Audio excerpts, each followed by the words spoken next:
yes, I understand my rights, and no, I don't need a damn lawyer. Don't have one, don't want one. I mean, the truth is the truth, ain't it? Did I kill my wife? No. Did I love my wife? Yes, very much. We took vows. We promised things to each other. A promise is a sacred thing. You know, if a power came down and said, give me your life and I'll bring back Martha, I'd say, let's go.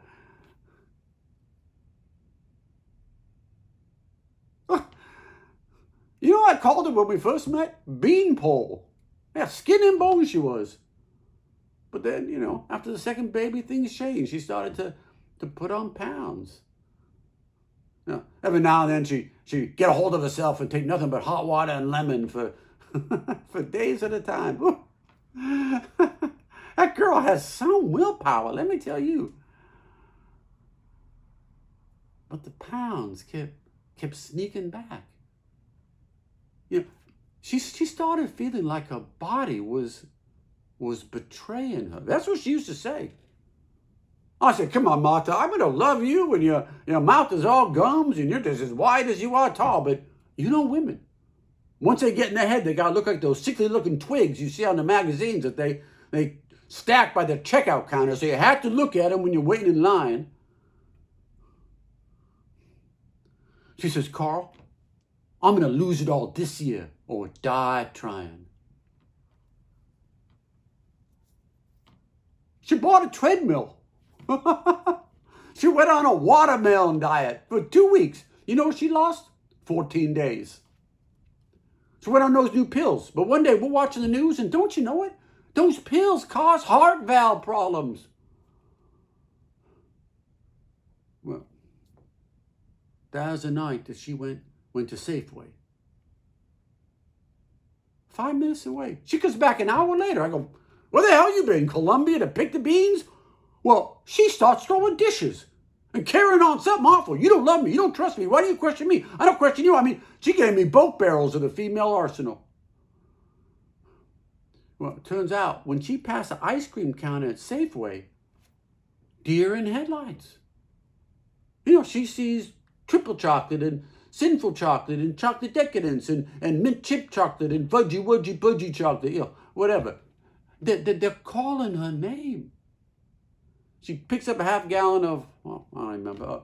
Death by chocolate, I think it was. Oh, sat in her car in the parking lot. Ate it all up. Came home feeling guilty. No. We're laying in bed and she's crying like there's no tomorrow. Hated herself so bad. Well, she hugs me and says, Carl, you don't know what an awful thing it is not to trust yourself. There is a monster inside me that sabotages me every time I get close. I need to kill that monster. And I think I know how. I want you to lock me in the shed for 3 days, like Jesus. You know, padlock the door, just me and the monster. And no matter what I do, you don't let me out. I said, Martha, ain't that kind of fanatical? She goes back to me, Carl, I want to die every minute of my life.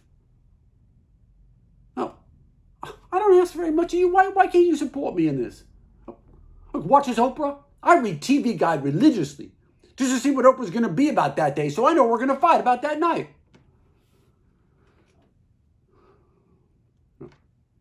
So she makes me repeat all marriage vows, you know, better or worse, sickness and health, the whole deal. But then she makes me promise. Now look, I'm just your basic guy. Do the best he can with what he's given. You understand? No. You know what I did, but you know what I was thinking? I said to myself, yeah, whatever, darling, because I know come suppertime, she's going to say, open the door. But she says, no, Carl, I want you to promise. Say you promise.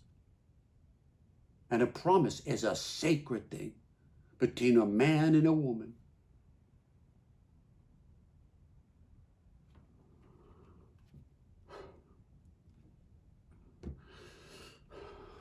So I cleaned out the shed. I moved out the lawnmower. I brought in a cot, a lamp, filled up some jugs of water, and a pea pot. And Martha comes out with some of her murder books and a stack of those shiny magazines. No matter what I say, I go, well, I understand. She goes, no, Carl, you gotta be my will, my strength. Because I don't have a will of my own.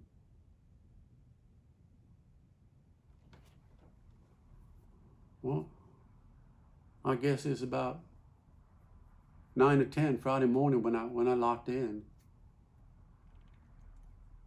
I checked up on her every few hours. She cried a lot that first day. Her sobbing just broke my heart. I checked up on her just after Jay Leno. So what's that? Just after midnight. And as I'm heading back in the house, she says, so, what do you have for supper? I said, now you never mind, but the master did something to her. Because the whole next day was about what a bastard I am. And then the cussing started. I mean, non-stop words that I didn't even know she knew. She accused me of subverting her by cooking liver and onions so she could smell it all the way in the backyard. I said, now you try to get your mind off food, but, somebody tell you not to think about a pink elephant, you can't think of anything but. And that's where she was at. She cursed me and my mom and dad and God and life. And I just wasn't going to be a punching bag anymore, so I went back in the house. So, next day was what? Sunday. Yeah, that's when she started talking to herself and to others. She cursed her mom, who'd been dead for 20 years, for feeding her too many fats. Cursing me for every time I brought her a Hostess cupcake. Every fight we ever had came up. I did all I could not to answer her back. And Sunday afternoon, I guess it must have been about 3 or so, she gave up the fight.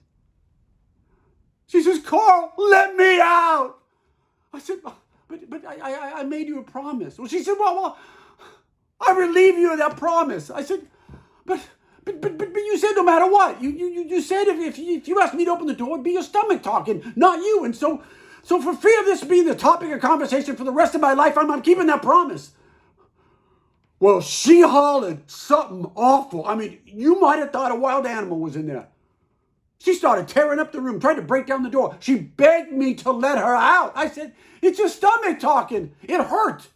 Bad. Do you know what I'm saying? Because you keep giving me a look like I'm some kind of killer.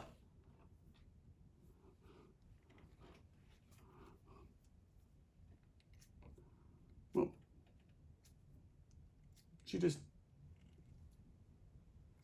I said, Martha, come on. You just have one more day. But she just whimpered and just went silent. She wouldn't answer me no more.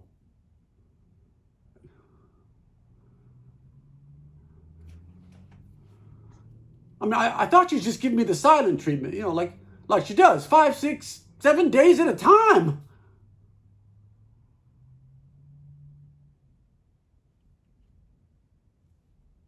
I peeked in on her Monday morning.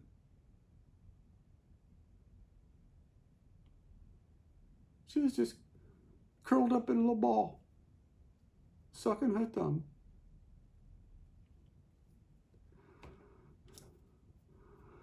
Well, you know the rest. I mean, it's not like I pulled the trigger or something. I kept a promise.